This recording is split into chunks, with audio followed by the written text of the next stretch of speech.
अगर पानी ना हो तो शायद ही इस जीवन की कल्पना की जा सकती है। पानी के बगैर जीवन असंभव है।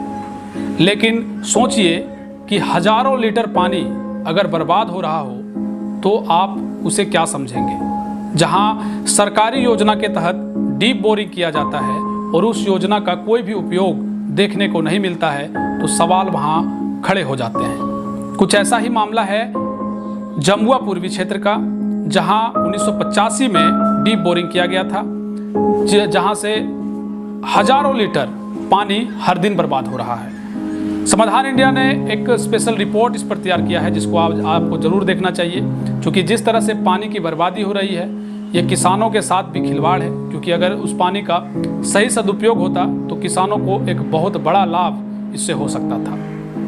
पर क्या कुछ है इस रिपोर्ट में, आइए देखते हैं।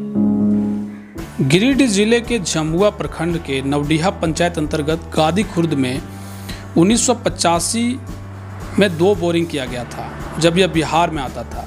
बोरिंग लगभग हजारों फीट गहरा है। इस बोरिंग को करने में लगभग 6 महीने का वक्त लगा था। बोरिंग करने का मुख्य उद्देश्य सिंचाई का था। बोरिंग काफ़ी गहरा है और बोरिंग से प्रतिदिन हजारों लीटर पानी निकलते रहता है, जो कि किसी काम नहीं आता। और 1985 से ये पानी बर्बाद होता आया है। दरअसल बोरिंग करने के इतने साल हो जाने के बाद भी पानी के सही उपयोग पर सरकार का ध्यान नहीं गया। बोरिंग करके खुला छोड़ दिया गया। अगर इसका सही उपयोग किया जाता तो काफ़ी किसानों को सहूलियत होती। भाजपा नेता महेंद्र वर्मा ने कहा कि तत्कालीन मुख्यमंत्री के सिंचाई परियोजना के तहत यह बोरिंग करवाया गया था, लेकिन सरकार के उदासीन रवैया की वजह से आज भी यह बोरिंग जस के तस है, जिससे इस बोरिंग का किसानों को समुचित लाभ नहीं मिल पा रहा है। अगर यह बोरिंग का सही से उपयोग होता तो करीब 6-7 किलोमीटर तक किसानों को सिंचाई की सुविधा मिल जाती और यह क्षेत्र हरा भरा होता। यहाँ के मुखिया ने बताया कि जब से यह बोरिंग हुआ है तब से ऐसे ही खुला पड़ा है और पानी निकलते रहता है। इस मामले को लेकर जनप्रतिनिधि के माध्यम से सरकार तक बात को पहुंचाया गया, लेकिन फिर भी जस के तस पड़ा हुआ है।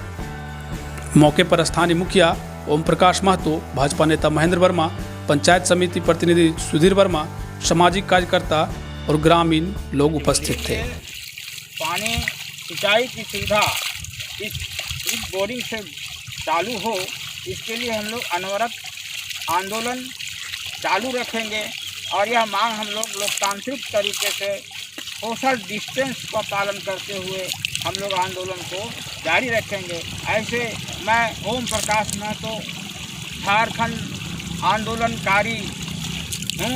मुझे चिन्हित किया गया है झारखंड आंदोलनकारी के रूप में। मुझे 3000 रुपया महीना आंदोलनकारी पेंशन भी मिलता है। इसलिए यह झारखंड अंततः झारखंड राज्य बना। झारखंड आंदोलन कर रहे थे, इसी तरह से इसका भी आंदोलन शुरू करेंगे और यह तब तक इसका आंदोलन जारी रखेंगे जब तक कि इसकी सिंचाई सुविधा प्राप्त नहीं हो जाए। हम लोग यहाँ पर नवडीहा प्रखंड का भी मांग कर रहे हैं। इसलिए अभी लॉकडाउन के चलते आंदोलन हम लोगों का स्थगित है, लेकिन ये भी आंदोलन जो है हम लोगों का जारी रहेगा। और अगर प्रखंड बन जाता तो इस पर विशेष ध्यान जाता, लेकिन फिर भी हम लोग आंदोलन को जारी रखेंगे। इसी बात के साथ यह भी कहते हैं कि सन 1985 में इस बोरिंग को कार्य शुभारम्भ किया था। जब हम लोग 1-1.5 साल के बच्चा थे तो उसी समय यहाँ 6 महीना तक कैंप लगाया गया था और 6 महीना तक काम चालू रहा। और बुजुर्ग लोग उसी समय सोच रहा था कि जब डीप बोरिंग हो गया है तो हम लोगों को सिंचाई के लिए सुविधा मिल जाएगा, लेकिन अभी तक बुजुर्ग लोग जो जिंदा था अभी तक मृत्यु भी हो गया, लेकिन अभी तक चालू नहीं हो पाया है। और हम लोग भी उम्मीद कर रहे हैं कि इस डीप बोरिंग को चालू हो पाएगा या नहीं, तो अभी तक संभव नहीं, हम लोग नहीं बता सकते हैं। इसलिए मैं सरकार से मांग करता हूं कि इस तरह का डीप बोरिंग अविलंब बनाया जाए और किसान को सुविधा दिलाया जाए। तभी हम लोग जो पलायन बाहर कर रहे हैं, सूरत गुजरात जो जा रहे हैं, हम लोग गुजरात और सूरत जाने का कोई ज़रूरत नहीं पड़ेगा। हम लोग साग सब्जी यहीं उगा कर बेचा करेंगे। सन 1985 में तत्कालीन मुख्यमंत्री के सिंचाई परियोजना के तहत यहाँ किया गया था और इसका उद्देश्य था कि इस क्षेत्र में सिंचाई का एक साधन उपलब्ध करावें। उसी के तहत यह बोरिंग किया गया। लेकिन पता नहीं बाद के सरकार के उदासीन रवैये का दंश झेल रहा है यह बोरिंग आज तक इसी प्रकार का पड़ा है और यहाँ के किसानों को इसका समुचित लाभ नहीं मिल पा रहा है। यदि सरकार का एक सकारात्मक सोच बने और इसमें व्यवस्था के साथ यदि सिंचाई के लिए पानी उपलब्ध करवाया जाए तो इस क्षेत्र में लगभग 6 से 7 किलोमीटर एरिया तक सिंचाई करने की क्षमता इसका है और यह क्षेत्र काफ़ी हरा भरा होगा इस बोरिंग से। पूरे झारखंड में लोग कहते हैं कि इसका पानी का जो क्षमता था वो सबसे बेहतरीन था और सरकार ने इसको प्रयोग के तौर पर लिया था, लेकिन बाद के सरकार में इस पर कोई ध्यान नहीं दिया, जिसके कारण से यह जैसे के तैसे पड़ा हुआ है।